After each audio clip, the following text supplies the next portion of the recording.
Drum roll, please. The Giver! By Lois Lowry. Meet Jonas, an 11-year-old boy living in a community of the future. This community is the perfect place to live in and is protective of its inhabitants. They convert it to sameness, in which there are no choices and differences, along with things such as color, love, war, or pain. The children are separated into age groups, with 12 becoming an adult. In the beginning, Jonas is on his bike when suddenly a jet flies over the community. Jonas becomes frightened and he's ordered to stay inside. He immediately listens. The community has many rules to keep order. Some rules include the precision of language, which is very important to the community. Other rules rely on embarrassment, especially when an individual does something they're not supposed to. The story starts off with Jonas's family, including Lily, who is a rambunctious 7, father, who is a nurturer, and mother, who works with the law. Each family unit is made up of 2 children, a male and a female. A husband and wife may apply for children if they want.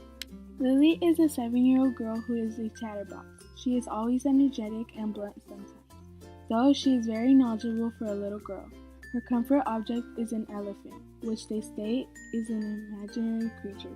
Jonas's father is a very light-hearted and mild-mannered man. He loves his 2 children and is a nurturer. As a nurturer, he works with infants. He likes to call Jonas and Lily nicknames and play games with infants. Jonas's mother works with the law in the Department of Justice. She is a very knowledgeable woman, often giving Jonas advice. Jonas is good friends with Asher and Fiona, who are both in his age group. Asher is Jonas's best friend. He's a fun-loving, light-hearted kid. He often speaks too fast and mixes up his words, causing him to be chastised. Fiona is Jonas's closest female friend. She's very polite and cares for the elderly. To maintain control over the community, the chief elders, the community's rulers, release those who are not of use anymore. To get released is a serious topic. Only sick children, the elderly, and lawbreakers who commit a serious transgression get released. You may also apply for release, but why do that in this perfect place? Jonas anxiously waits for the ceremony of 12, which is in December. All ceremonies consist of each age group, such as the 9s, 10s, 11s, etc., turning a year older with something new and special with it. For example, the 10s would then become an 11 and receive new haircuts during the ceremony of 11. But the ceremony of 12 is especially important because this is when each 11 moves up to become a 12, receives their assignment, and indicates that they are now an adult. As the date of the ceremonies is close by, Jonas is incredibly anxious and is embarrassed, but eventually talks about it during the evening telling of feelings. Father also shares about a troubled new child named Gabe who will be joining their dwelling temporarily. The evening telling of feelings is a ritual in which all the members of a family unit share their feelings about what happened that day and is done at the end of dinner. Another ritual in which they share their feelings is dream telling, where they share last night's dreams. But there are certain types of dreams called stirrings, which boys and girls of Jonas's age experience. They have to take pills in order to prevent those dreams from happening again. After Jonas's first stirring, he starts to take the pills. Anyways, the day that Gabriel arrived at their dwelling, Jonas experienced something odd with a seemingly normal apple. He saw it unexplainably flash before his eyes. What had happened? Finally, the day of the ceremonies had come. All of Jonas's nervousness would finally extinguish, or so he thought. The family becomes attached to Gabe. He's adorable in the day, but he has trouble sleeping at night.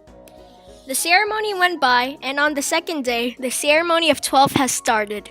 One by one, each 11, who is then becoming a 12, walks up onto the stage and receives their assignment. Asher gets assigned Assistant Director of Recreation, which suits his fun personality. Fiona gets assigned a Caretaker of the Old, which suits her love for the elderly. Jonas waits anxiously for his name to be called, but when his time came up, his name was skipped. The ceremony went on as if nothing happened. Once everyone had gone up, the chief elder outstage finally called Jonas. The chief elder assigned Jonas as the receiver of memory. The receiver of memory is the most important job anyone could have. They told the memories and truth that has been erased from the community when they converted to sameness. The chief elder is the elected leader of the community. She cares for everyone, especially the children. She knows everyone's name and has a story about each one. Also, as he was on stage, he saw that same flash that was from the apple again, except with the crowd. This was just the beginning of his new assignment. He would soon experience more of the memories transmitted to him from the giver. When the ceremony ended, Jonas started to think that he was different than the others, and confused if he's the same person. Jonas' parents tell him about a failed receiver in the past. Her name is not to be spoken of because she is a disgrace to the community. Jonas reads his very precise rules and is very surprised of the results. He's not allowed to do certain things such as have recreation time, have medications related to his training, or talk about his training. He also has some advantages such as lying, asking any questions you want without being chastised, and receiving answers from them immediately. Jonas is to be trained by the giver. Jonas enters the giver's living quarters in the annex, which surprisingly has locked doors, fancy and comfortable furniture, an off switch on his speaker, and lots of books. Jonas comments on how the giver looks, but he says he's not as old as he looks. The giver was the elder, who seemed to be separated from the other elders. He looked old, with wrinkles, and had light eyes that seemed to be weary with dark circles around it. At first, Jonas is confused about memories. The giver describes them like a sled ride, and Jonas is like, "What?" Jonas lays down on the bed. The giver puts his hands on Jonas's back and transmits the memory of a sled ride. In the memory, Jonas knew he was in the giver's room, but it felt like he was really there. Everything unknown to him suddenly explained itself. The giver then transmits the memory of sunshine to Jonas. Jonas suddenly becomes excited, feeling like there's a whole new world. One pleasant memory that Jonas receives is Christmas. In the memory, Jonas is in a room with a Christmas tree, candles, happy children, and happy adults. The giver explains that the elderly in the memory are grandparents. One negative memory was from another sled ride. He began to sled down, but immediately lost control. Rolling down the hill, Jonas's leg broke and tore through his flesh, started bleeding, vomited, and screamed at the top of his voice, "No!" Another negative memory was of warfare. He experienced a boy dying right in front of his eyes. He's in the memory for hours, where he hears the groans of men and horses dying. This memory traumatizes Jonas, and he often experiences flashes of this memory. Jonas begins to realize that these memories were before the community's time. The giver explains that those flashes was him seeing color, the capacity to see beyond. Jonas starts to receive a series of memories every day and learns of pains and pleasures he never experienced. The giver and Jonas start to talk about sameness. Even though they know it shielded the community from pain and suffering, it also took away choice, pleasure, and joy. The giver explains that without converting to sameness, they probably wouldn't have survived because of wrong choices.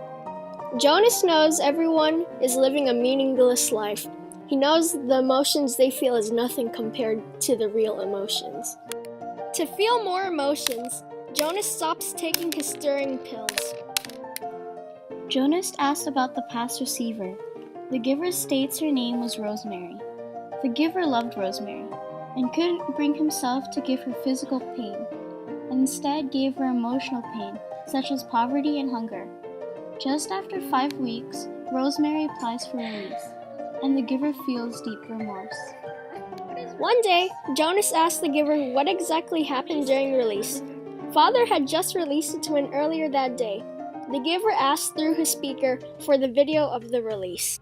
When the giver and Jonas were watching the video, they saw that the room was just a normal room with a shoe, pale carpet, cupboards, and a waistcoat. The twins are brought in and weighed. The twin that was lighter was going to be released. Jonas's father began talking in a baby voice to the little twin. Then he opened the cupboard, took out a syringe. He filled the syringe with a clear liquid and injected it into the baby's head. The baby started to have seizures, go limp, and is disposed of. Release really was death. Jonas starts crying, realizing that this community isn't what it seems. Jonas stays the night where they discuss the plan to change this community. The plan was for Jonas to escape his dwelling at night, leave a note for his parents, bike to the river, and leave his bike and clothes hidden in the bushes. Next, he was going to walk to the annex carefully, where a vehicle with supplies would be. Jonas was going to give the memories back to the people. The giver then reveals that Rosemary was actually his own daughter. Jonas goes back home, and at the telling of feelings, Jonas finds out that Gabe was getting released. This is where the plan fell apart. Jonas leaves his dwelling at night, steals his father's bike, and takes Gabe with him. This begins his long and difficult journey to elsewhere. Jonas crosses a bridge to exit the community. Then they ride for hours at night with the landscape and weather changing. There was more vegetation and snow. The road began to be rockier, which caused Jonas to fall off his bike and hurt his foot. Planes from the community start to look for him with heat sensors, but the planes stopped searching for him as the memories became more vague.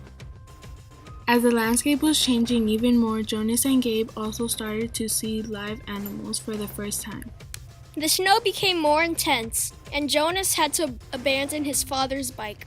He climbed a familiar hill, which led to the sled in the first memory he received. After many hardships, Jonas and Gabe rode the sled downhill, which led to the new community. Jonas started to see flashing lights and hear music for the first time. Jonas thought he heard music from the other direction, or was it just an echo?